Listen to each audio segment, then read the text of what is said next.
Hey, everybody. Welcome to the Essential Credentials episode 27. Wow, what a time to be alive. I am joined by Jeremy. What's up? And his good buddy, Cal Ripken collector, Will, has decided to join us. Hey, everybody. And we decided that would be super silly to start this video off with everything that's going on. We need something to laugh about now. But we are you guys are going to hear some really cool stories from Jeremy and Will. You guys have been friends for quite a while, right? Collecting with each other. Yep. I'm going to go ahead and take this off. Yeah. Got to keep the production value high, right? Oh, man. All right. So I hope everybody appreciated that. But so, Will, you and Jeremy have been in the group for a little while. And so it's been really fun for me to get to know you a little bit. You got the same kind of sense of humor as I do, but you're a big Cal Ripken collector, which is kind of interesting. And obviously everybody has met Jeremy before on the podcast, fellow A-Rod collector who likes to steal cards from me from time to time. So this should be fun, guys. It's gonna be nice to have you on, and we're gonna hear some stories from you, talk for a few minutes about kind of the current state of collecting, and then we'll go into showing off some pickups that we've had throughout the year, which should be fun. I think everybody likes seeing cards, and it'll be a good way to end the episode. But so tell me a little bit. I am curious, how did you all meet, and what was it like collecting as kids? Because I think a lot of us are going to be able to relate to this. Whoever wants to start. Go for it, William. I'll start. All right. Man, me and Jeremy have known each other since like middle school, probably. I think I met his little brother Josh first. I was like out in the front yard throwing a tennis ball against the wall, practicing or whatever, and he came by on his bike. So we played for a little bit, and then the next time he came over, he brought Jeremy, and that blossomed into like a full-blown wiffle ball addiction for all of high school and all of college. Like we had a Facebook group, we had stats, like we were. It was ridiculous, but man, we played some hardcore wiffle ball. The whole time, me and Jeremy were collecting cards. I can't tell you how many afternoons were spent at the Ballack house, sitting on the couch. Me and Jeremy literally right next to each other with a laptop in our laps, just like, oh, look at this card. Oh, look at this card. Oh, and back when you could get stuff for like less than $20, right? But yeah, we've known each other forever, constantly enabling each other with the baseball card addiction. And then last year, I guess we'd always talked about going to the National. And then I don't remember what it was. I guess like just the beginning of the year last year, it kind of just dawned on me of like, oh my God, we both have money. Why are we not going? Like we're both in our 30s now. We can totally do this. Yeah. And so it was kind of just like, hey, you want to go? Yeah. All right, cool. Let's go. And so we ended up splitting a hotel. He flew in from Salt Lake. I flew up from Columbia. And man, my only regret is that we didn't go for the full week. I think we only went for like 2-3 days. Yeah. Holy moly. Lesson learned on there. If anybody's thinking about going, give yourself as much time as you possibly can. Yeah, we tried to fit in those baseball games too, and those day games kind of really screwed us over. Yeah, we totally thought like, oh yeah, well, we can squeeze in a Cubs game and a White Sox game. That's no problem. Not realizing that like the White Sox were what, like an hour Uber ride away. Yeah. One way. So and it was so overwhelming. It was like I cannot put into words for anybody that's never been how humongous that place is. Just wall to wall for hundreds of yards. Memorabilia, cards, just everything. It was incredible. So my dad and my brother are both like dropping not so subtle hints that they want to come. Mm-hmm. Next time it's in Chicago. And they don't even really like, my brother collects a little bit, but like my dad he doesn't like collect anything. He just wants to go. He saw all the cool old stuff, and right. He's an old guy, and he's like, oh man, there's all the baseball cards my mom threw away. That's fun. I mean, that's really interesting because, as I've said before, me and Alan and Greg were all there, and I was pretty sure I'd seen Jeremy, but not known it. But then you were telling me the other day that you're 6 feet 6 inches, so you're taller than me. So, yeah. I mean, I'm sure I recognized, you know how it is as tall people, you see like, wow, that guy's really tall. It's like some people that drive a Jeep. Like, it's like, what's up? Yeah. Yeah, right. So I'm sure that I saw you guys, but it's kind of, you know, strange that I didn't have the chance to actually interact. But I mean, Jeremy, you were talking about this last time on the podcast. I mean, did you feel like even though you were there for a couple of days, you had to kind of rush through the National when you guys were there? Yeah, we definitely kind of rushed through. Like we said, we went to some baseball games, so that kind of hurt the full day experience. Kind of. No regrets, though. Yeah, it was still pretty awesome, but there's a lot of things that first time that you'll use in the next time you go, like just marking down which tables you want to go back to. Because we didn't necessarily like write down on a piece of paper or circle the booth number or anything. Right. We kind of just figured, we'll recognize the table, we'll know it. And it was nearly impossible to find something if you didn't know specifically where it was.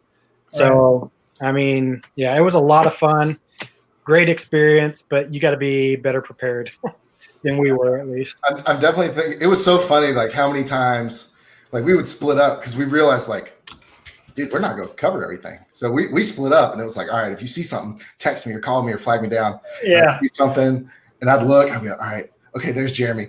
I'd go over there and get him. Hey, there's an A-Rod at this table. Oh. It's like, okay, well, oh well. Yeah. Maybe we'll try that one on accident again. Yeah. We definitely have had those talks, me and Alan and Greg, about how to better prepare yourself, because honestly, when I went in there, I didn't really grasp how big it was. The opening night was only for like 3 hours. And I feel like when I left, I'm like, well, I guess I've seen everything. And they kind of looked at me like, really? I'm like, yeah, I feel like I saw the whole thing. Like, you have no idea. And then of course, all the dealers showed up Thursday, and it was just overwhelmingly massive. But I feel like after that, I think I saw every table at least once when I was there, and I was so burned out by the end of it. So I think knowing A, how to approach it, and B, how to like pace yourself and could divide and conquer. And we did a pretty good job of that. So, you know, obviously all of us that go and not this year, but next year, I think we're going to do a pretty good job of just like, you know, hey, there's a Ripken here, there's an A-Rod that I don't want, or I already have here, or vice versa. And you kind of help each other out that way. That was what we did, and it worked out big time. But I got to go back real quick. How did you come to Cal Ripken, Will? Because we've kind of heard from Jeremy about his journey to collecting A-Rod, but how did Cal Ripken become the player that you collected? Man, and that's such a strange question because I don't really have an answer. Like, as you can see, huge Braves fan. Like, I've grown up in Braves country, lived in Georgia my entire life, just moved to South Carolina. Right. I have zero connection to the Orioles whatsoever. But I honestly think, you know, like I was born in '86, so like that '97 to '99 golden era, I was like 12, perfect age. And I think it was probably just me flipping through cards. I realized, man, I have a lot of this guy. All right, I collect him now. And like, I think it was just as simple as that. Unfortunately, I don't have like a really cool, like, oh yeah, there's this guy on the side of the road with a flat tire and we pulled over and it was Cal Ripken. I don't have any cool stories or anything like that. I think that's just like how it worked when I was a kid, and it's just like kind of taken off. Thank God. I tell you this, I did briefly, initially, you know, when you're a kid, you collect 100 people. Right. So for me, it was like Frank Thomas, Roger Clemens, and Chipper, in addition to Cal Ripken. Thank God I did not stick with Chipper. Oh my goodness, you Chipper boys are insane. You'd have no chance. I have a hard enough time with Andy and Chuck and Barry and Alan. I do not. There's no way I'm going 12 rounds with Bruce on anything. You know what I'm saying? Yeah, we're Jeremy and I are quite lucky that, you know, we're friends and we collect the same guy, but there's thankfully not too much competition yet for Alex like there is for Ripken, you know. But okay, so you end up collecting Ripken. It's just funny because Jeremy, you and me, I actually saw the guy play and he hit a home run at my first game, but you had a chance to watch Alex play too, right? So that's kind of what made it stick. I mean, did you ever get off collecting Alex Rodriguez, or was it always sticking He with was that always, one? he was always the main focus. It's kind of like Will said. You kind of always collected cards of a little bit of everyone. Mm-hmm. But then you definitely specialized in that one person because, as William collected Ripken, I had a few Ripkins, but everything that he didn't have, I'd trade for stuff. Mm-hmm. We had a friend that collected Griffey. My brother collected Jeter. So those were only you got those cards if you had duplicates or triplicates.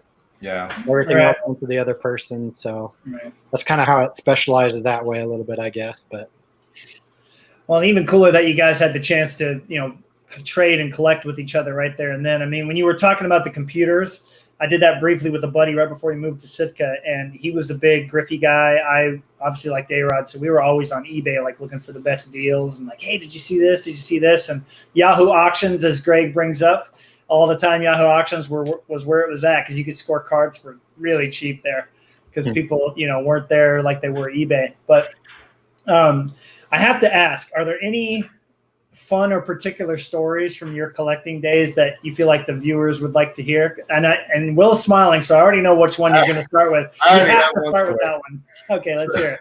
This is known as the Homer Bush story.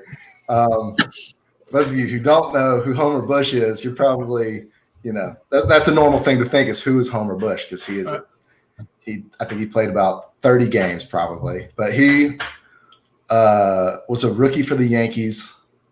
And so y'all remember, I think it was 98, Zenith had the Dare to Tear 5x7s.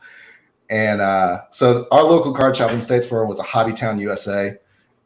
We didn't have like a card specific store. So that was like RC parts, coins, and then they had like a baseball card stuff behind the counter.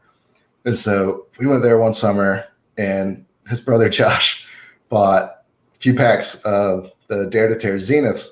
And the guy working at Hobbytown said, we were complaining like, oh man, I hate ripping these. Like, I wish there was a way to like keep the 5x7 nice and also get the card out of it. And so he was like, oh, I'll tell you what you do.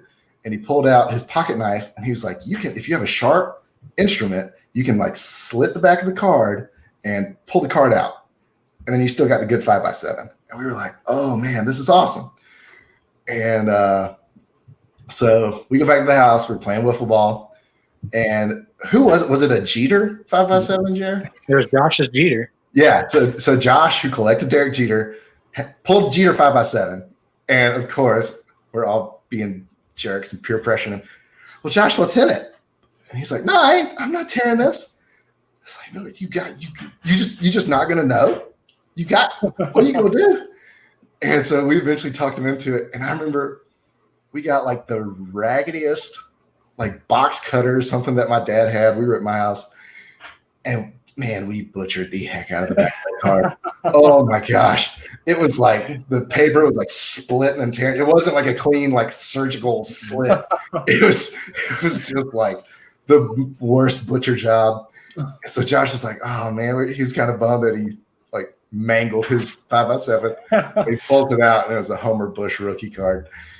And like all of us everyone except Josh just died laughing. It was so funny to the point, like, this is literally over 20 years later and it's still like a running joke between us. Oh my gosh. I will never forget that story. Is the card in any of your possessions, the Homer Bush card? Oh my God. That's a great question. It's gotta be at home. I haven't looked for it. Yeah. The infamous card. Somebody's got to find that. Somewhere in the Ballack house. Yeah.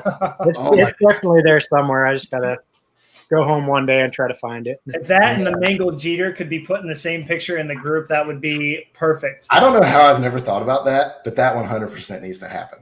100%. Yeah, that's great. God. I mean, that's something I think that's so great about collecting the 90s, especially because we have a lot of these, not those kind of stories, obviously. My Homer Bush PC was not a wealth of cards back in the day. I'll say that, but I will say that I can think back to like stories of finding cards or seeing them for the first time, or opening packs with your friends, or opening a box, like which was a dream come true to open a sealed box. Back in the day with some friends or something was awesome. you know, and I definitely have a lot of those memories as well, you know. So all of my friends quit collecting. So I think it's cool that you two have been collecting and then kind of got out of it and then got back into it right around the National. What was, I got to ask, we'll start with Jeremy. I don't think I've ever asked you this. I just, for the viewers, everyone needs to know there was a page called Sport Card Forum that I'm sure all of us know of, that we all used to trade and show off our collections. I was digging through my old messages and I see this message to a fellow A-Rod collector named C Buffs. I was like, okay, I wonder if this guy's still got his cards. Maybe he's looking to sell. Well, guy's name was Jeremy. So of course I figured, well, it has to be the Jeremy. And turns out it was you. Yeah, it absolutely was. So you and I had met technically, you know, back in 2011, 2010. So you get out of collecting and you both come back. What was, Jeremy, I'll start with you. Like, what was your reaction when you saw the prices of where things were at? Did it kind of shock you a bit to see, you know, from 2010 to last year?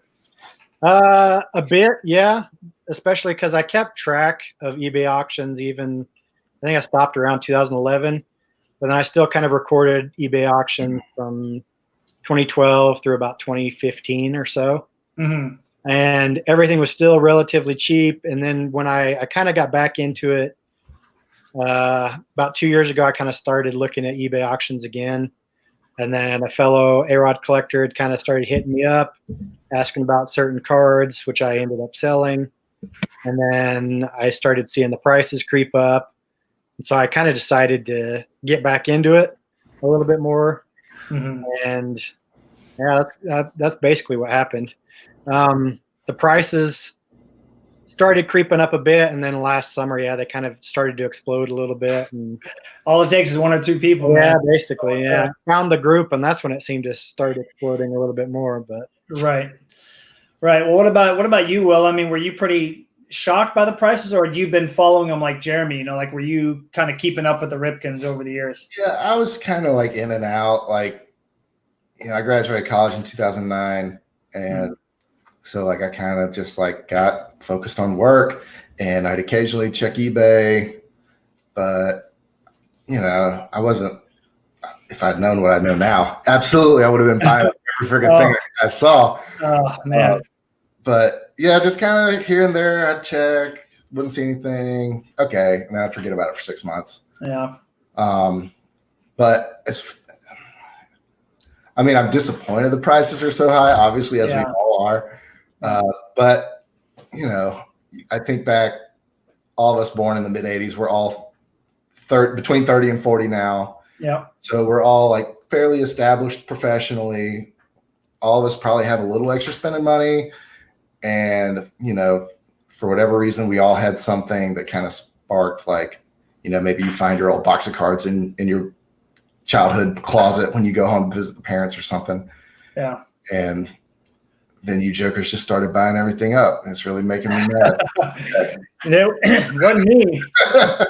Man. Well, I mean, getting back into it 4 years ago when I did, I mean, almost 4 years ago, it was 4 years ago in May. I remember getting on in CUMC, prices were good. Like I bought a Flair Brilliance, not the 24 karat, obviously, but the gold out of 99 was like $15, you know, for A-Rod. I'm like, oh, okay, this is, but I mean, you're doing that now. Back then, I was like, this seems kind of high. And because I had that mentality, missed out on all the great cards, you know, PMGs and all this other stuff.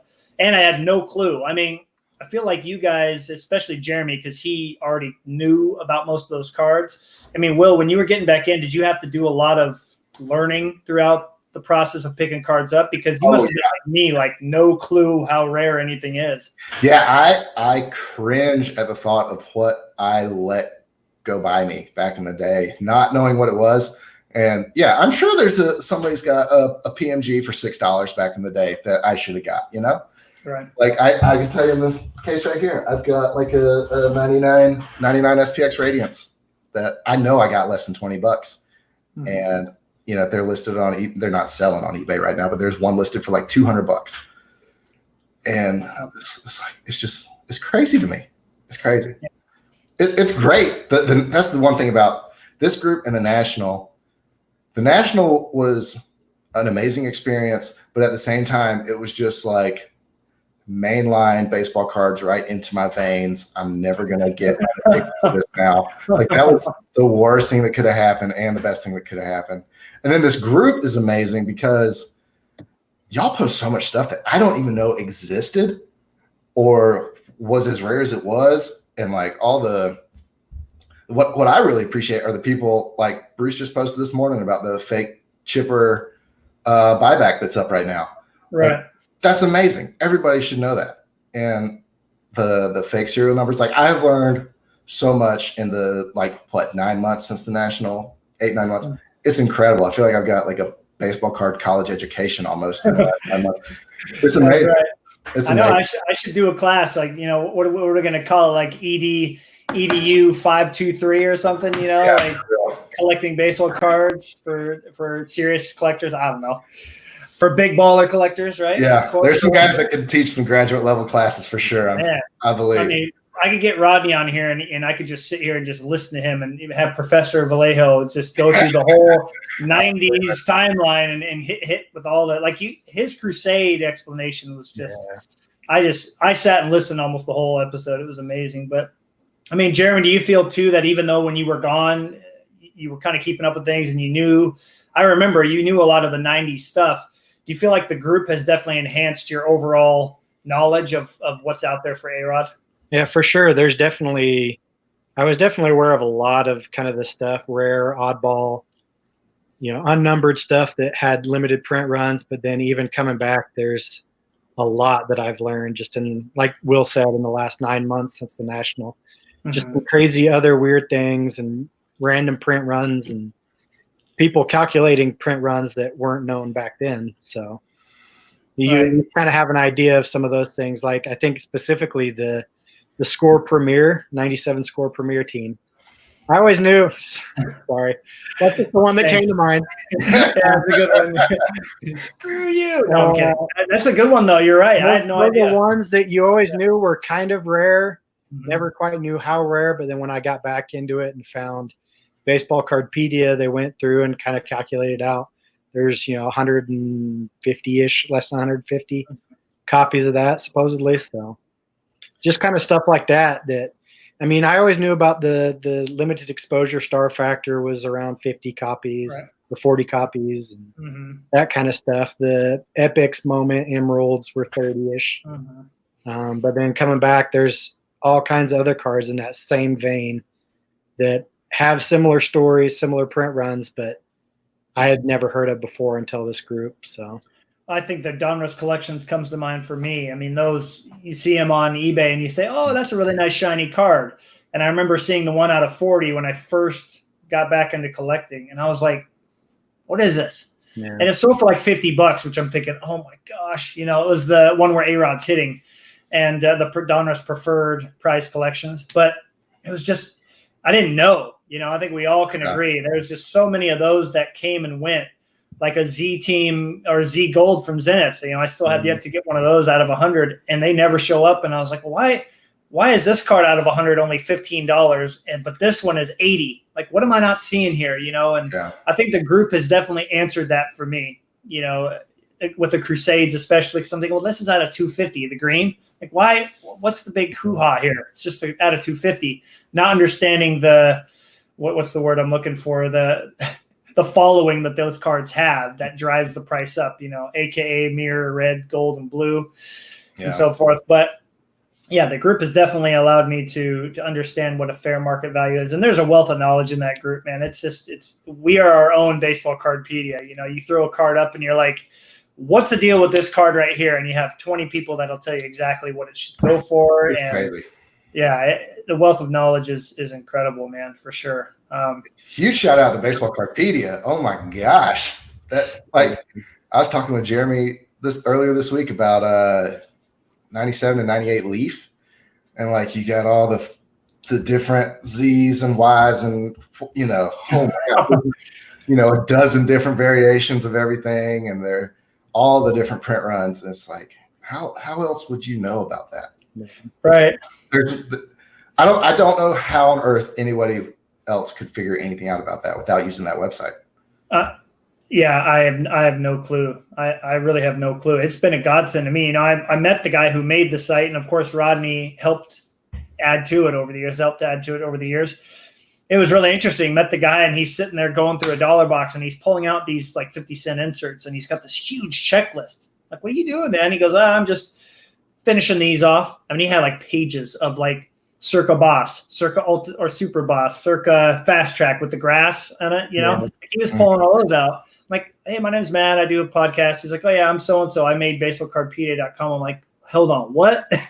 And it was amazing. He was, just the guy's like, yeah, I wanted to collect all this stuff, so I figured I'd put the resource out there. And it was pretty cool to see that he's just a collector like us. Just a guy that loves the '90s and. Yeah. Has definitely. There's a question that was posted here. It'd be fun to discuss with you guys. I've been thinking about this. What do you think about that? I think they hurt their value. For sure. Yeah, it's kind of like you said.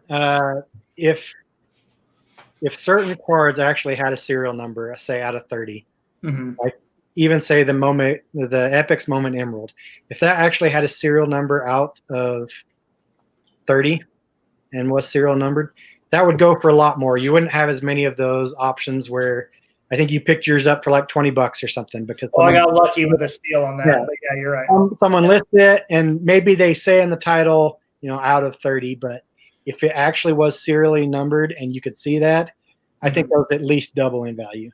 They may not be upwards of the mirror gold type stuff, but you wouldn't be finding them for $15-$20 for the star players. That's true. I didn't think about it like that.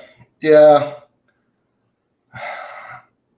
Yeah, I guess that's true. I'm just thinking, like, does it hurt their value? Like, bro, I'm still paying $600 for some of these mirror certifieds.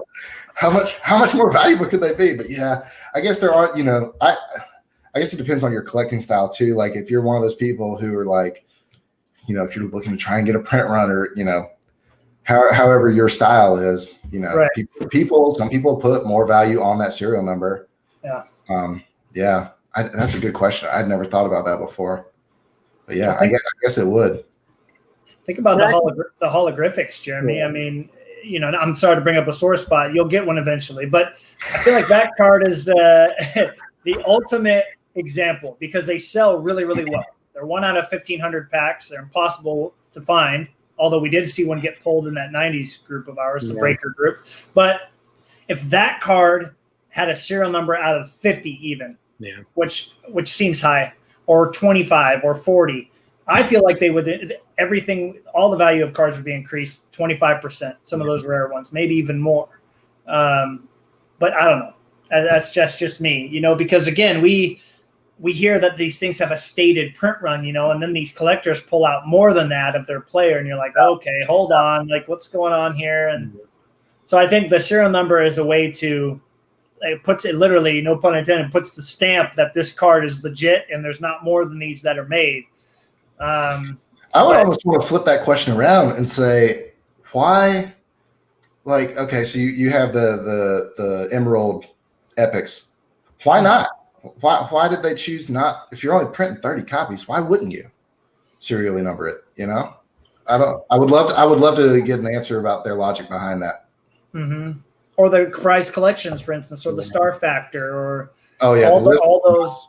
Yeah, right. It does go on. Why did they do that? Like, make it easier for us. But again, I think for me, those cards are kind of cool in a sense because it adds a little like mystery to them. You know what I mean? Like, is there really only 40 Star Factors? Is there really only 30 Epics Moment? And the only way we can base that off of is how many are out there in people's collections, and B, how many hit the market on a given time period. And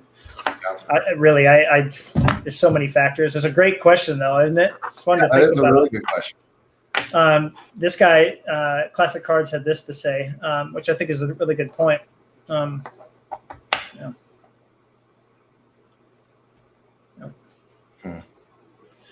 then just like Jeremy said, if that Epic's Moment had been out of 30 and was serial numbered on the back, there's no way it gets listed for $20 on eBay because a guy that doesn't know much sees a card and he goes, okay, 30. Well, even nowadays that's rare. So this must be worth something. And that makes this person dig more and say, oh, wow, these have sold for 100, 300, 200, whatever. But, interesting. Well, I have one more question before we move on to like showing some cards off here.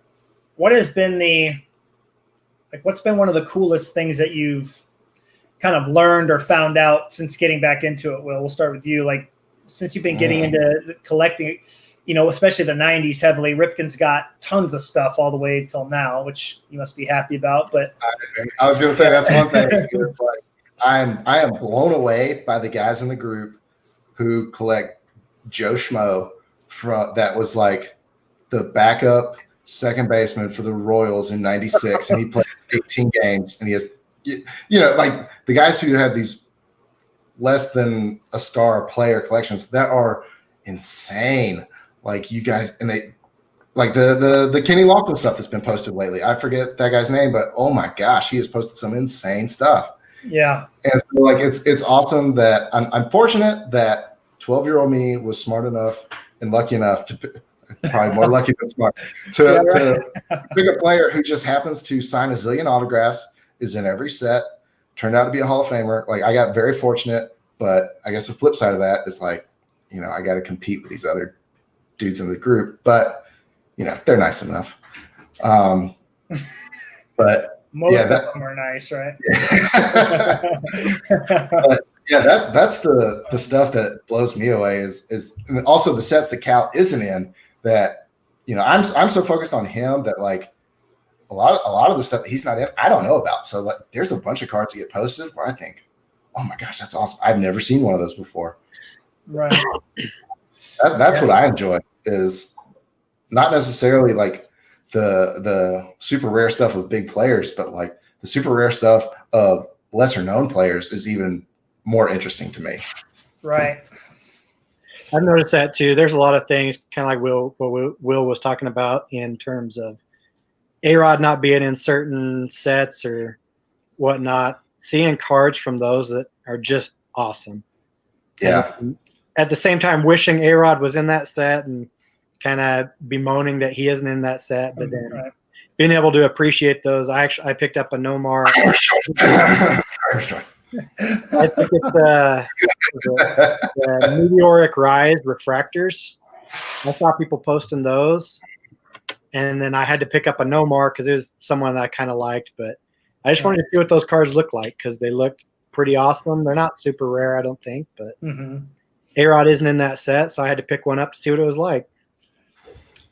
What were you? Just made are you okay, Will? Are you getting sick? Because we might need to put our masks on. Having problems. What set did you say? I didn't catch it. Kramer's Choice is Jeremy's always. Oh gosh, the colored ones. Yeah, I know, from '98. He had such a bad year in '97 that Michael Kramer decided to pick a different player instead of him. Like, come on, man. He still hit 300. Nope. Like, come on now. But after the year before, he had like the most amazing year ever, MVP year, and doesn't get recognized. I know that one kills me. That one and a similar one, or a smaller one. I mean, Fabric of the Game from '97 Limited. I feel like those are some of the coolest cards, but only one player per team got in there if they were a good player, and so of course Griffey wins out in that scenario. So, weird. Yeah, I know. I was just thinking about those Kramer's Choice, and they're some of the coolest. And he does not have. He's only got the jumbo colored ones. Yeah, and I've never seen one. Interesting story about those Kramer's Choice is that I did buy a pack at that Hobbytown USA back in the day. This is the story I was hoping Jeremy would tell. 98 Pinnacle, Pinnacle Invincible. And Pacific. Pacific. That'd be a cool product, by the way. Yeah. Just went in, bought a random pack, ran out to the car, opened it up, and found out that the green Griffey numbered to 99 was in that pack. Oh man! So before we could even leave the parking lot, I was yelling at my dad to stop the car. I had to go back in and buy a case and put it in the case, and had that card for a while until I traded it at a card show, and that was a very poor decision. Yeah, you could buy any A-Rod you wanted, but with that card. Well, that card also kind of went through a few things too. There was back to the neighborhood days where we had a few kids collecting. A few of those cards and some other random ones got stolen. And we always kind of knew what had happened to them. We just never could find out what was going on until we enticed one of the kids to say, "Hey, we know they're around here somewhere. We'll give you a prize if you find them or whatever." He runs over to like underneath the deck of a neighbor's house. He's like, "Oh yeah, I think I saw him over here," and brought him back. And unbelievable. Griffey was in there and a few other A-Rods and Ripkins, I'm sure. But what was the prize? Did you give him like ice cream cone or something? I don't know. Knuckle sandwich. Yeah. Whoever he collected at the time, I'm sure we had a couple cards lying around. We're like, "Oh, here you go." Right. Yeah. Man, wow. I forgot about the ending of that story. That's right. I forgot that was what happened. Yeah. Wow. I did entice him with something, to find him. He's like, "Oh, I'm pretty sure I saw him sitting under this porch over here." Jeez. Yeah. Wow. Were they in like a bag or something or a cage? No, I think they were just in the top loaders, just kind of sitting under a porch in the humid Georgia summer, so. Wow. Yep. Crazy. I wish you had that card still, man, or somebody in the group did, because that card's got a history. That's probably the of us actually like pulling sweet cards. I don't remember pulling any other cards besides Jeremy pulling that Griffey. Like that was like far and away the sickest card any of us ever pulled. Right. Wow. I mean, that's cards way beyond what most of us would have pulled in those days. I mean, what are the odds? One pack and it's in there. And those cards were probably one per case, you know?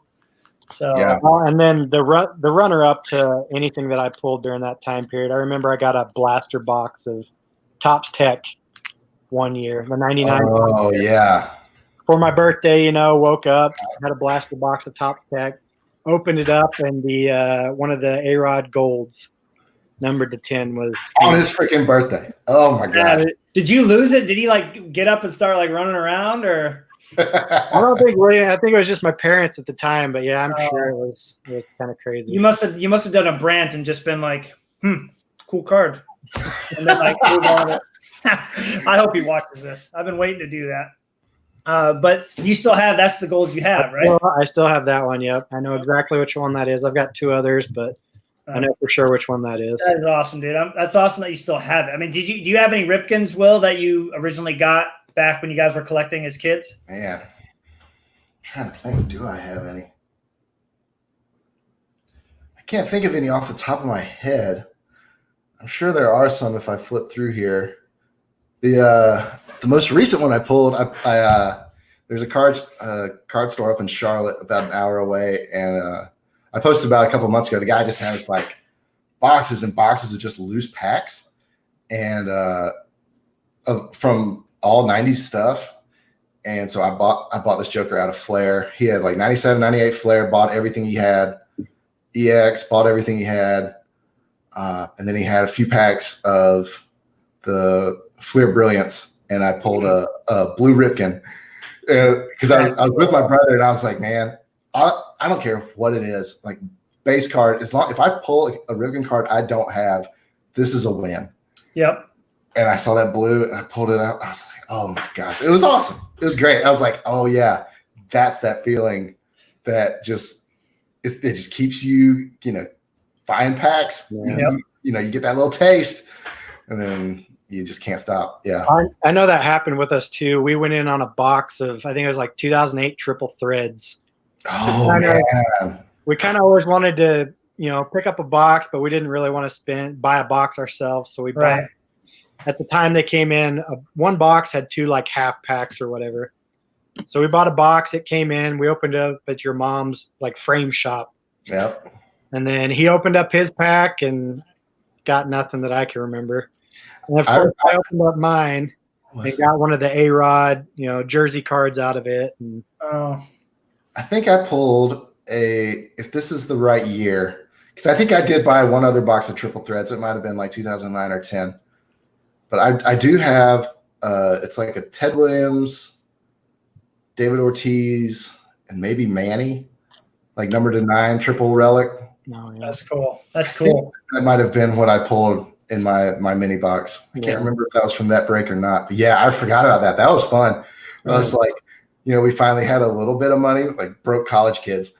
And it's like, all right, dang, this stuff is awesome. I think that was like one of the first years that Triple Threads came out. It was just like, holy crap, this stuff's insane. And way out of our price range. But then we realized, there's 2 mini boxes in each box. And so we split the cost and just flipped a coin and grabbed one. Yep. That was a lot of fun. That was our first like, oh man, we're big baseball card ballers right here. Well, yeah, because you watch Triple Threads. we like watch on YouTube these people buying boxes, and Chris Justice is breaking box after box of the same guy, and you're just like, that credit card bill is gonna suck next month. Holy moly. I mean, I've said it on the podcast before. I wrote for Old School Breaks, the blog that was online. I'm sure you guys have gone on there and seen some of the 90s boxes that the guy that originally created the site, John, and then me, I broke a few boxes. But out of all the 90s boxes I've opened, and I've opened, I open a couple a year, Pacific boxes. I'd say the best cards, either the Nomar Warp Zone, which Jason owns, and then, Greg wouldn't buy it from me, that whole thing. And now we sent him, he hasn't posted it, but we actually found another and sent it to him as a gift. So he has one now. But that or I feel like there's one. Oh, yeah, the Frank Thomas premiere date. And at the time, I had no idea what it was. So I pulled the Paramount premiere date with the gold stamp on it. Out of 67, I think I sold it for $40. But that was 4 years ago, which was probably a pretty good deal back 4 years ago. It was not bad. But nowadays, I'm like, jeez, what was I doing? I should have just held on to that card, because there's a couple guys out there that need that still in the Thomas community. But breaking the 90s boxes are fun because you don't ever expect to get anything out of it. But when you do, you get pretty stoked. You do get pretty excited. Like I pulled that Magglio Ordonez out of it a couple days back, and that was fun. Dude, those are so cool too. The die cut, like the red, man, that's such a cool set. Yeah, they nailed that. Getting the Larry Walker Platinum Blue, the year he gets inducted, that's pretty awesome. Right. Oh yeah, that's cool. I got to figure out what to do with that, because Bo, he's the big Larry Walker collector, but he also side PCs A-Rod a little bit. And I'm like, dude, please tell me you need this. He goes, nah, I already got one. I'm like, right. Great. So I don't know what to do with it yet. So if anybody likes Larry Walker, hit me up. It'd be nice to get it to somebody who actually collects him rather than sell it on eBay. I'm not a big fan of doing that. So, well, before I know we got some cards set aside here. We've had some pretty good times collecting over the last 3 months, but just real quick, I got to get you guys' take on this. I mean, we're, obviously going to be spending a lot more time with our cards now because we're spending more time indoors. What do you think?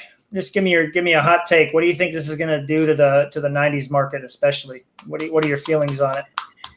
Man, we'll see. I mean, I haven't noticed a huge influx of stuff yet of like, wow, people are obviously like trying to buy some freaking toilet paper. But sorry. Yeah, we'll see. We'll see if it happens. We're only like a week or two in. So if this starts like really dragging out, we'll see what happens. Mm-hmm. But I haven't really noticed any like dramatic swings yet, at least on the Ripken side. Mm-hmm. Yeah, what do you think, Jeremy? I haven't noticed any swings yet per se, but I think more people will start listing if they're, maybe not in the best situation or just want a little extra money just in case. Right.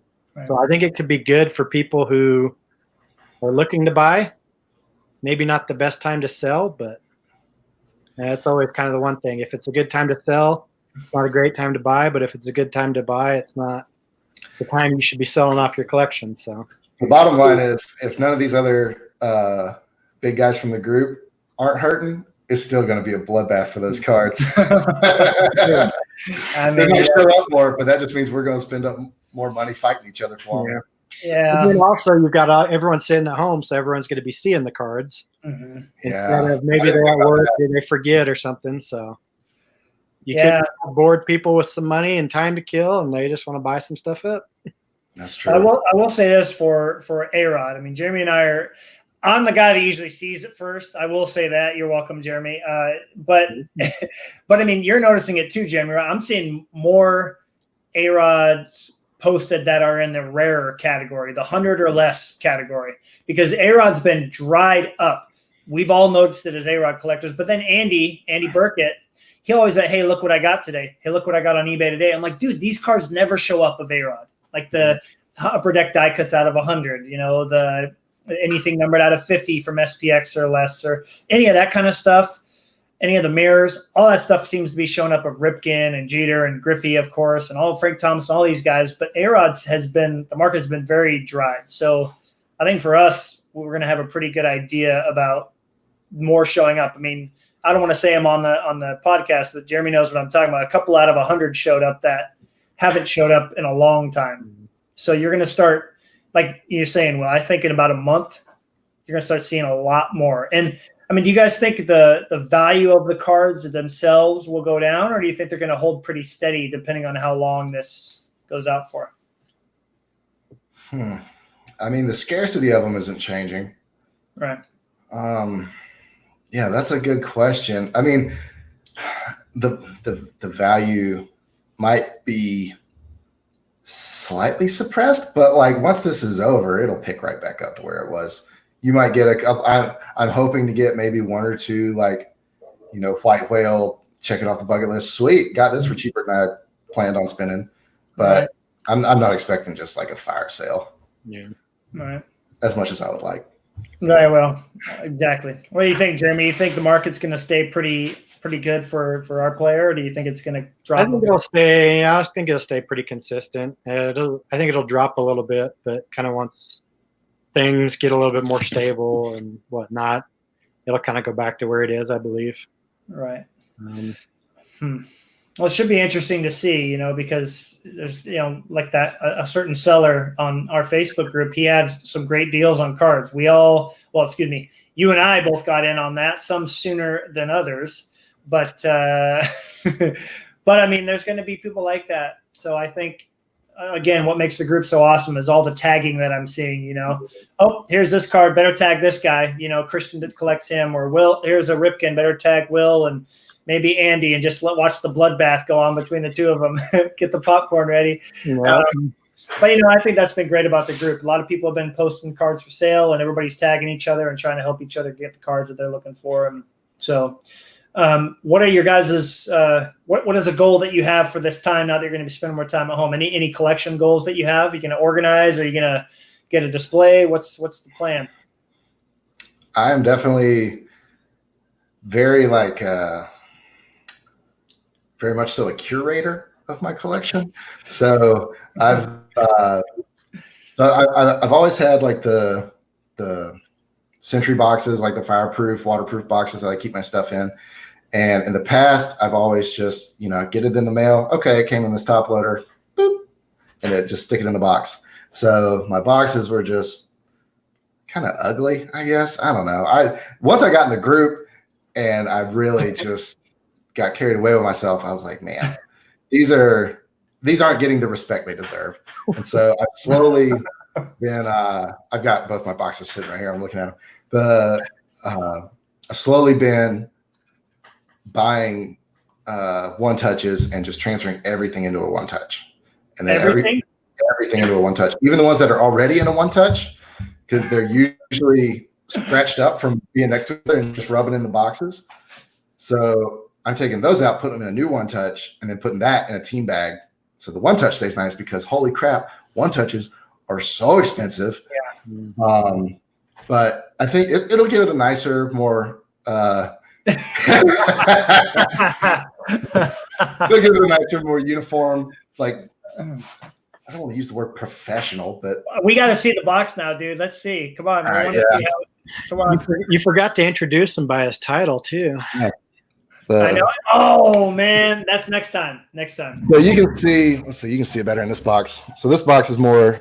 Let's see. I've got them labeled here, 93 through 2000. There's a few like 97s over here that are still in top loaders that Right. Just got to order some more, but it's looking a lot nicer. It's a lot easier to find too. There you go. So I've got them labeled with the year, just to try and organize them more. I told you yesterday, like I'm the ultimate spreadsheet organizer guy. Like I gotta know what I have. Right. Okay. Cool. Well, what about you, Jeremy? You got a game plan for the time inside that we're going to be spending a little bit extra? Are you I saw that your picture you sent me, so you finally went and did a little bit of supply getting, right? Yeah, I went out today and bought 200 top loaders to start transferring some of the, kind of like William said, most of it, if I didn't have top loaders, just left them in whatever, or I'd even take them out and just put them in penny sleeves and kind of set them aside in a more secure location without a top loader. Mm-hmm.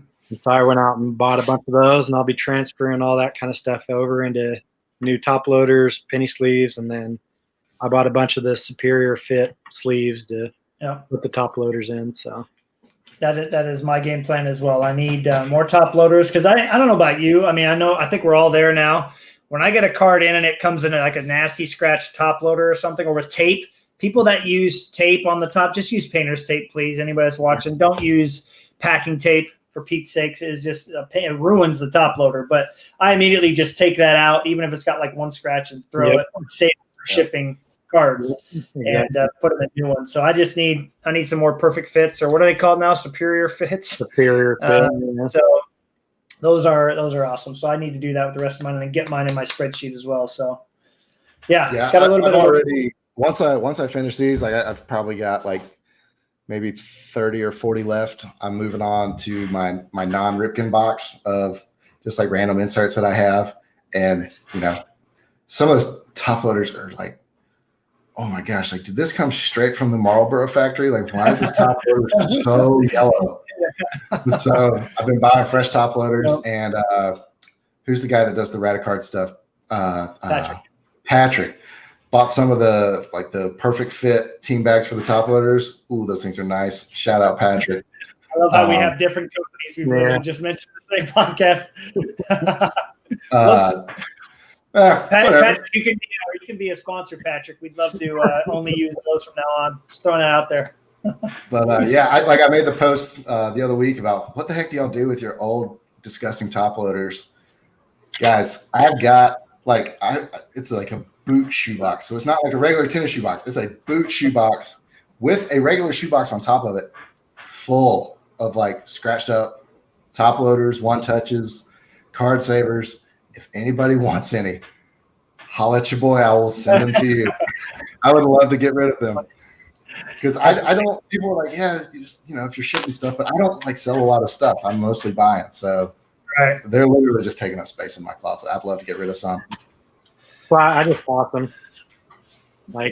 I've got enough to where if I do sell something, I've got it to ship in. But the rest of them, I just throw it away. I threw out a whole box like last week. I think about the turtles, though, man. I can't do it. Well, then they need to come out with like some recyclable hemp top loaders or something, and then I'll. You know what I was thinking though? If you could, they make machines that recycle plastic. Just grind it all down and then buy another machine to make you new top loaders. Boom. If we're gonna be stuck inside for months, we might as well, right? Yeah. That's how we should go on Shark Tank with that or something. That's no money. That's a good point.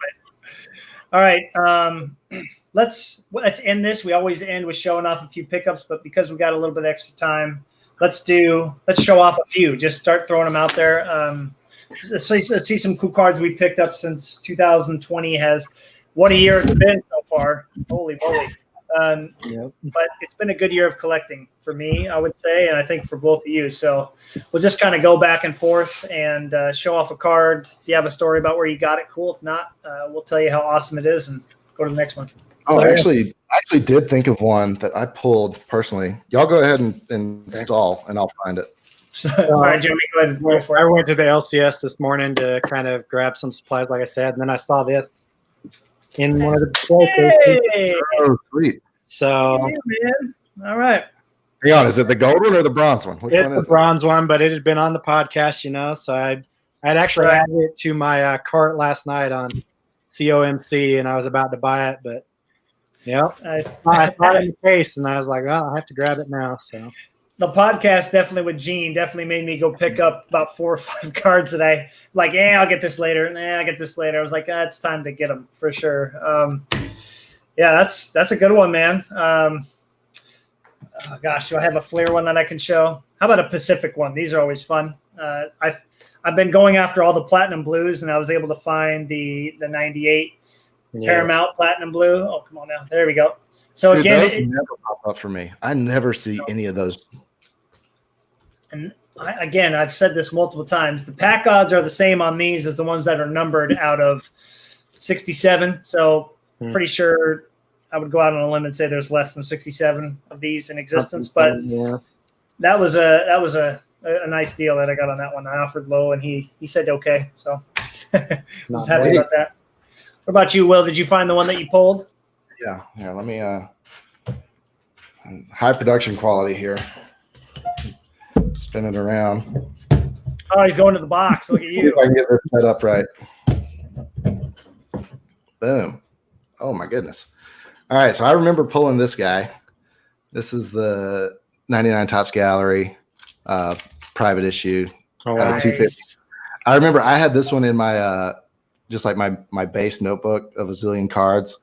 And me being the ultimate organizer, I was like reorganizing everything one day, and I just like flipped this one over on the back, and I was like, holy crap, that thing's serially numbered. And I started looking it up. This was probably 10 or 15 years ago. And I was just like, man, this was a good day. You accidentally found something. I was that guy that was in the group like, oh man, I was flipping through some boxes, found this Red Crusade I forgot about. Freaking Griffey Crusade. Oh yeah, just found it rolling around. I know. Actually, I was talking to Jeremy the other day because I was flipping through my box of non-Ripken stuff, and I found a platinum medallion Tony Gwynn number to 50 that I didn't know I had. Yeah.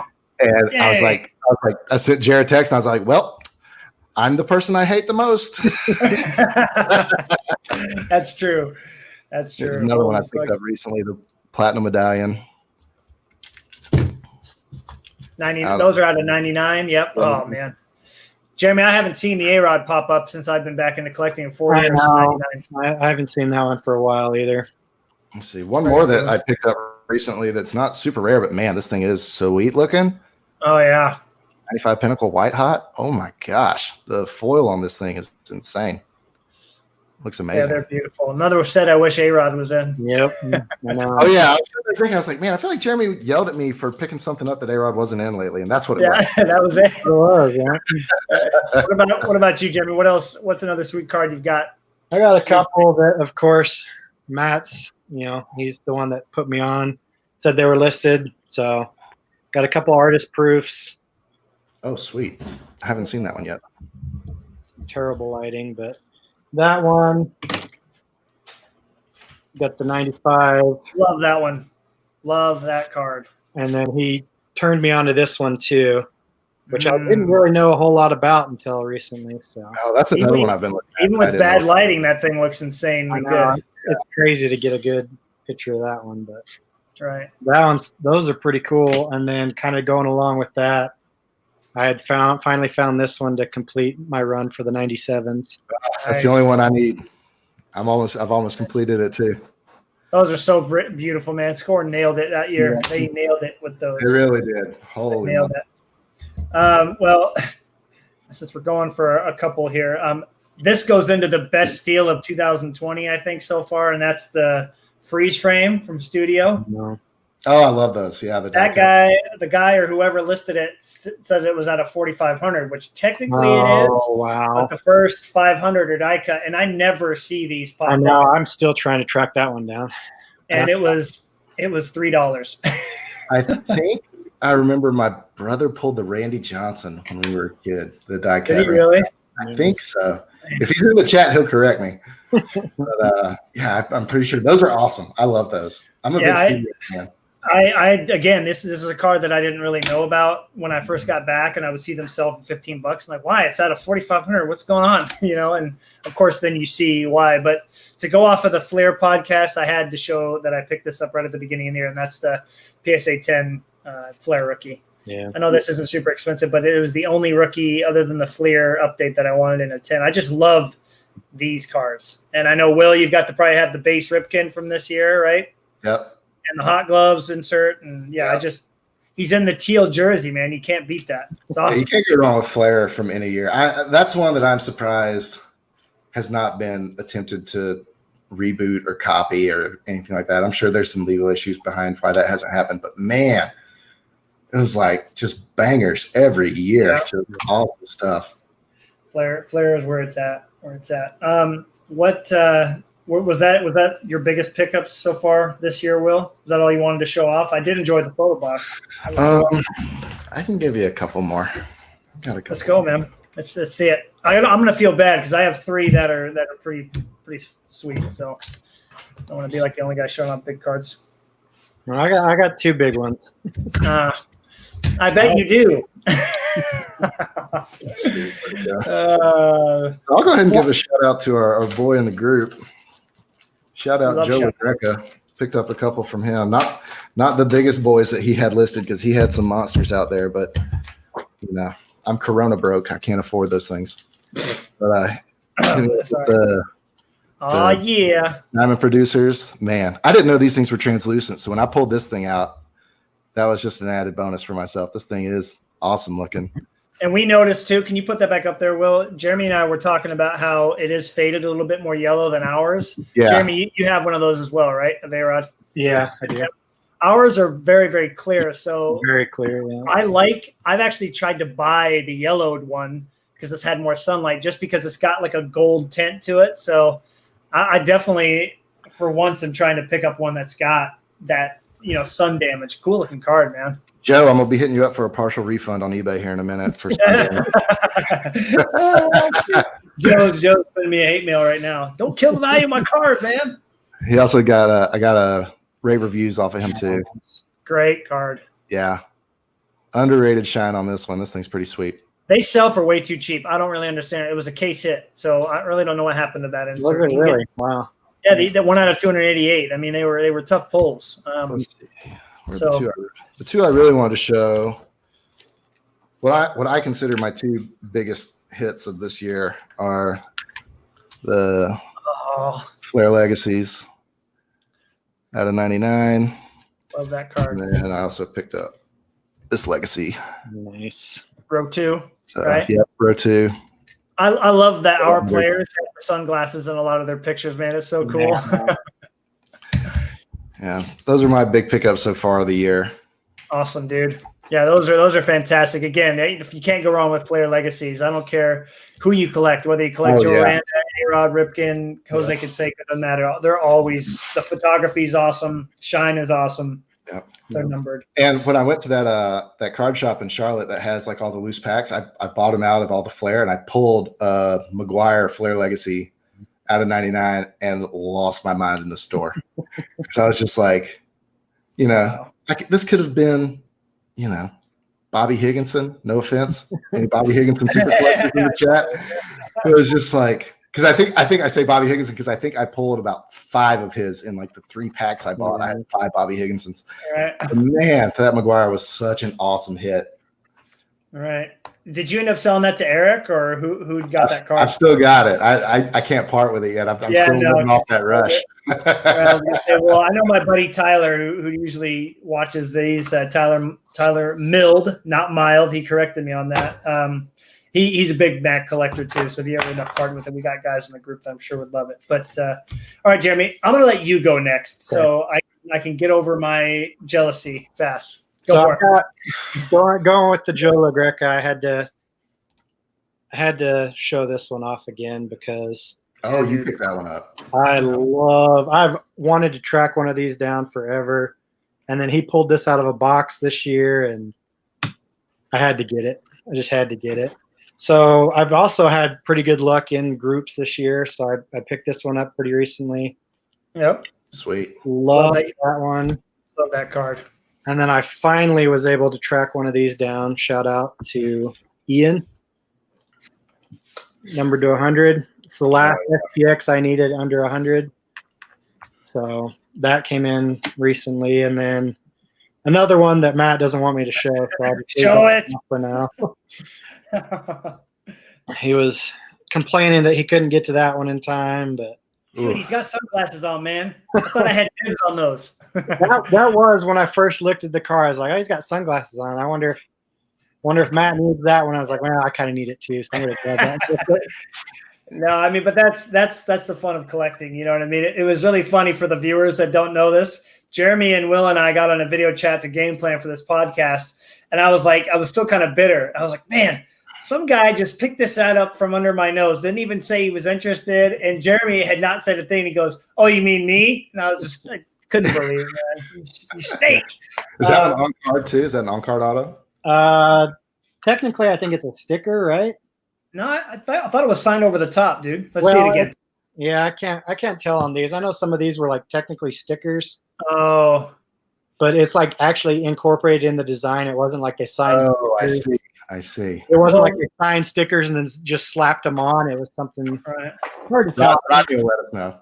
I haven't looked at it too well yet. But. I was thinking what they did though. If we did a little searching, which again, I'm sure Rodney does know this, but if you go to eBay and you look at all those and you find one where the autograph has gone over that circle, then I'm guessing this white circle was just printed on the design to make them sign. Like, don't sign on your face, sign right here, you know. Well, and then right before this started, I was waiting on the mailman to finish putting everything in the mailbox because I saw it was out for delivery. So this do you have something in there? Yeah, this was a recent pickup this week on eBay. Woo! Yes. That came fast, dude. That came super fast. I was surprised when I saw it was out for delivery. So, congrats, man, I would feel like, man, if I'm paying this much for a car, that junk better show up fast. You know what I'm saying? Well, nothing makes you sweat more than I have one here that took a couple extra days, and I'm just like, oh man, please no, like don't let it get lost in Guam again. Yeah. You know, like. Yeah, I sold one recently that went from here in Columbia. It went all the way. The guy lived in like Fredericksburg. Went from here in Columbia all the way to Fredericksburg, and then back to Columbia, and then back to Fredericksburg again. William was sending me messages daily that the guy's freaking out. The guy was freaking out. I think he was convinced I had somehow scammed him. I was just like, bro, I'm telling you, the post office is stupid. I'm sorry. But yeah, I was sitting there sweating over that thing. Well, you guys know that Ichiro SP game used rookie I have out of 500. That was sold to me by a dude named Marco Hernandez, who I know on Instagram. At the time, I didn't. He sent it, and eBay tracking didn't update for 7 days. And what happened is it went from, because he's in Puerto Rico, it went from Puerto Rico all the way to Guam in 7 days. So it means it went on like a boat or something, right? And the boat like slowly took it there, went on vacation, took pictures, ends up in Guam, finally gets to me a week later. It took 2 weeks after I bought the card for it to get to me. 2 weeks. So when it got to me, he had taped it up like, he literally had like 3 layers of packing tape on this thing. I was like, dude, what the heck? But thank God it got here. You know, it was crazy. Well, I've also got a Joe. No, in Alaska, no. It goes from here to, it just goes to Kent and just makes it right here, Kent, Washington, and makes it to me. So I bypass a lot of you guys. You know, it usually goes from East Coast, goes straight to Seattle a lot of times. So we're pretty good. I mean, I usually get things maybe a day later than you guys do. It's pretty sweet. Nice. But Joe LaGreca shout out. I've got 2 LaGreca cards here. Donna's Preferred. This is the executive die cut. It's so awesome. There we go. So I don't know. These are another one that you got a baseball card PA'd up to find out the odds on it because they're not numbered or anything, but these are the rarest from this set, I believe, besides the platinum out of 100. And then he also, he did not sell me that one. This is Josh Tullia right here. So nice. Joe sold me a couple Pacific cards, but those are in my Pacific box. But I'd say the biggest ones I've got, one of the last rookies I wanted to chase down was the Collector's Choice Gold. I feel like every A-Rod collection needs to try to get one of these. I believe, Jeremy, if I'm correct, you had to buy you could get these 1 per box, right? Golds are 1 per box. That sounds right, yeah. And then there was 5 per set. If you bought a box set, you got 5. So those are tough too with that black side. A lot of always chipped and frayed. Right. Yeah, I'm very, very happy about that one, man. These next 3, including that, go on the main shelf, but I was happy to get the Spectrum out of 50. I feel like these one had just sold for really close to what I got this one for. So these have really bad shipping issues, as you know, but to get a card out of 50 is pretty sweet. But the last two, I'm sorry, Jeremy. I guess I get some payback here. Jeremy and I both missed out on this one not too long ago, and was it about almost a year ago, Jeremy? Right? Yep, about a year ago. And this is the Home Run Hysteria from SPX from '98, numbered out of 62. Yeah, that's one of the ones Ripken's not in. That right is pretty freaking sweet. And I got really lucky. I overpaid for it, but I got lucky because I got a hold of the seller who had the McGuire, and I'm like, "Hey, do you have any other players?" He goes, "Yeah, I got A-Rod." I'm like, "What?" So his name is Curtis, real nice guy. So I was able to get. Yeah, that's one where the last one on eBay was like in some small town in Utah. So I figured, maybe I can, offer a little bit on it and see what I can get. And then he didn't even counter. He just sold to a different offer and lost out. He sold for 110, and I was offering 90. You were offering 100. So Jeremy and I lost out on that card for very little, unfortunately. Yeah. But I felt like this one I had to overpay for, in a sense, but because there's very little greening, and that's the man refractor. Yeah, I've got the base. I don't have the refractor. I don't have the base, and those are expensive even. But a lot of times with these cards, if people don't know, the greening is right on the player here, A-Rod on his leg, but there's hardly any on here, just a little bit in the jersey there. Is the greening on the base or just on the refractor? Refractors. Just refractor. Yeah, as far as I know. But I feel like these hold their value really well, and I was really happy to get kind of an iconic 90s card for the main I feel shelf. like a lot of these too, like you were talking about overpaying, but like, I bought a Purple Crusade earlier this year, which I would love to show off, but unfortunately it's stuck at BGS headquarters because they mislabeled the slab and now they're shut down. So who knows when I'm getting those back, but did I overpay for that? Maybe, but like, how often do those show up? Right. You kind of got to pay for the convenience of it being available to a degree. Well, and when I say that too, I kind of am approaching it from what would the group say this is worth? Yeah. But there are a few cards, and I've told Jeremy this. We've talked about this too, Will. Is like if there's one that you have on your top 5 and it shows up, you do what it takes to get the card. Unless it's severely overpriced in like $200-300 extra price range, then you're like, okay, come on, bro. Like, and I'm not gonna shout out any eBay sellers, but you both know who I'm talking about. Like, there's people that list cards for way too much. You're like, okay, that's unreasonable. But if it's in the ballpark, you don't walk away for $50. You just don't. You just get the card. Yeah. So I think that's really important. But especially nowadays, it'll be interesting to see if some of the prices of these bigger cards start. The Crusades, if they hold their value, the PMGs, the big time refractors. It'll be interesting, but. Yeah, it's going to be a weird 2020, guys. When we look back at the end of the summer, we're going to look back and say, what in the heck happened? Like the Jumanji game should end right now. Please, somebody roll the last number. I'll be interested to see if it affects the National this year, because I feel like the National is just far enough out to where like people aren't panicking. But like if this drags out another month or two, it's going to be getting right up on it. I think it's going to get canceled, honestly, depending on how. Well, I mean, yeah, I think it gets canceled because that's even when people start going back into their daily lives and mingling more. You're packing. Can you imagine if like this came out when we were all at the National, like the news of it spread that day, all of us packed in those. I mean, we're like standing shoulder to shoulder looking at cards together. I mean, we'd all be screwed. So I honestly, if I'm going to predict, I think it gets canceled. Man, that'd be a shame. Hopefully that would make Chicago even more insane in 2021. I know there's a lot of us going. I could probably name 20 of us in the group that are all going to go or planning on going. And like us, the 3 of us, Greg, Allen, we all know the layout of the land down there. We're going to get a different place to stay in, like rent a big house and plan accordingly how we're going to attack it. And I think we can, because by then we're going to have most of all the cards we're looking for. So I think it's going to be different. I'm going to have almost every A-Rod I'm looking for that's under $50. So hoping to find a diamond in the rough is all I'm going to be able to do, but it'll be fun. I mean, what do you guys think? Are you planning on 2021 Chicago? Yep, for sure. Saving a little bit every month. That's my New Year's resolution, was to save like $40 or $50 a month so it doesn't turn into like June of 2021 and I'm going, dang, I got to find $600 real quick. Yeah. That was my budget when I went to. It was, I think it was around 500, but that one card kind of cleaned me out. So, what was your one big card at the National? It was the View to a Thrill die cut out of 10. Oh, sweet. And I'm guessing one of you guys walked by it and either didn't see it because he had on this weird rotating display and it was on the bottom.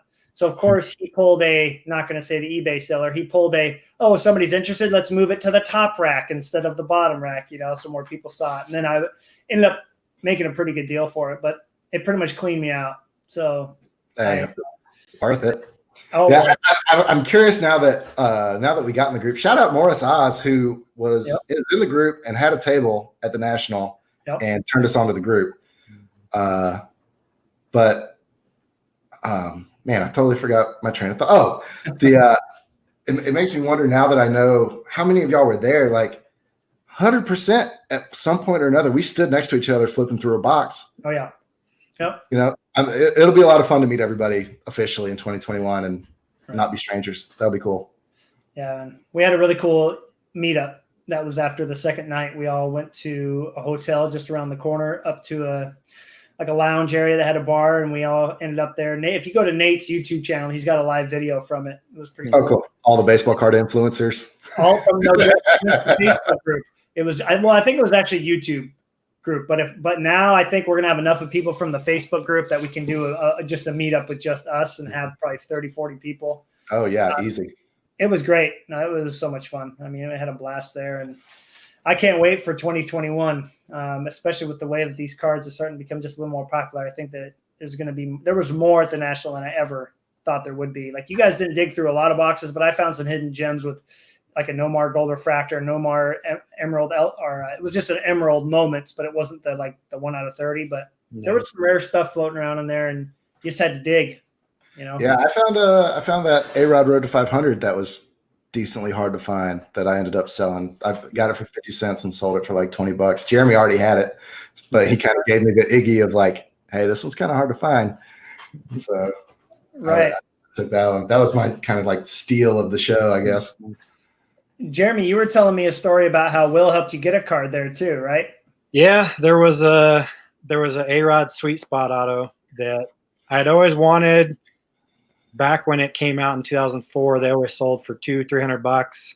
Didn't have the money then. The last one I had offered last year, I believe, sold for about $100. I didn't quite want to pay that. So when I saw it at the National, I didn't even bother asking a price. I don't like to talk to a whole lot of people. So yeah, I was just like, yeah, it's a cool card. There's no price on it. I just walked by and Will's like, no, you should at least ask. I'm like, yeah, I'm not that worried about it yet. But he went up to the dude and was like, hey, so how much you want for the A-Rod? And the guy said $50, and I couldn't pull out the cash fast enough to. There's that other guy sitting there eyeballing it too. There was another guy kind of looking around in that case. I was like, oh crap, here it is. Give it. My coolest card that I got ended up not even being like a Ripken. It was a 62 Sadaharu O Japanese. It was like his third-year card. This guy had like a whole table. I don't know if anybody else saw it. This dude had like a whole table of just Japanese cards. So he had like Babe Ruth in Japan, like original like 1920s, 1930s Japanese cards of Babe Ruth, and just like all these just insane Japanese Ichiros, all pristine gems. Yes, of course. But then he had just like a bunch of loose Sadaharu O's for very reasonable prices. Not that I even know what a reasonable price was, but I looked at it and thought, that's probably worth that. And I just started looking up, okay, what's the oldest one? All right, I'll take this one. Yeah. So that was my favorite pickup from the show. That's cool. That was what I enjoyed. It was just like all the vintage stuff, even though I'm not super interested in it. Just like the insane high grade vintage stuff was a sight to behold. That was awesome. And all the memorabilia and stuff, like the glass cases out front of like, this is the bat that Lou Gehrig used to, hit such and such home run or whatever. Like, man, that was so awesome. Right. It was overwhelming, but it was amazingly overwhelming. Like taking a picture of the Honus Wagner that was altered, but it's still graded, and having a guy in a tie like standing like this a few feet away, or just like Secret Service guy. Like it's just a camera, guys. I promise. Like I've never seen this card before, but to see an iconic card like that, it was just, even if you're not a big time collector, you should go. just go check it out for a couple hours and just see the amount of stuff that's there. It will blow your mind. Just imagine if we don't have this national in 2020, 2021 Chicago is going to be, as the kids say, it's going to be lit. It's going to be lit AF. Oh my God. Well, it's like even one of the craziest things I remember seeing, like, it was fun seeing the Honus Wagners, the little Ty Cobb rainbow, I think that PWCC. Oh my gosh. That was probably the coolest thing that I saw there was that Ty Cobb. But then having, I think it was like a 1936 card company that had what was it, Adolf Hitler. Oh, man. Why you got to tell people about that? I've got that set on a safe search on eBay. I'm trying to get that. That was weird. That was one of the craziest. It's just like one of those tobacco cards where they put like world leaders on. And this was like before Hitler was Hitler, but it was like a PSA 7 Hitler card. Yeah. It was just like, what? Yeah. It was just like, that's so crazy. It's so crazy. There's so much stuff that you don't know exists out there. Also, the Tim Carroll, I don't know if any of y'all know about Tim Carroll, the guy that does the cut baseball card art. Go check out that dude's Facebook page. He lives like an hour and a half away from me. He was at the show putting together, I think he had a Ohtani that he was working on and a Trout. I know he definitely had a Trout that he was working on, but he makes like full-sized art pieces of baseball cards from baseball cards. So you can check him out on Facebook, Tim Carroll. He's got, you just tell him, hey, I want this baseball card. I want that 94 gold signature A-Rod. And he'll make that out of cut junk wax baseball cards. And he posts some of them. He's so insanely talented. It's awesome. I'm gonna share the screen here, Will. Yeah. But I found out about him. Man, I don't remember how I found out about that guy. But then I saw him at the table at the National, and I was just like, man, your stuff's awesome.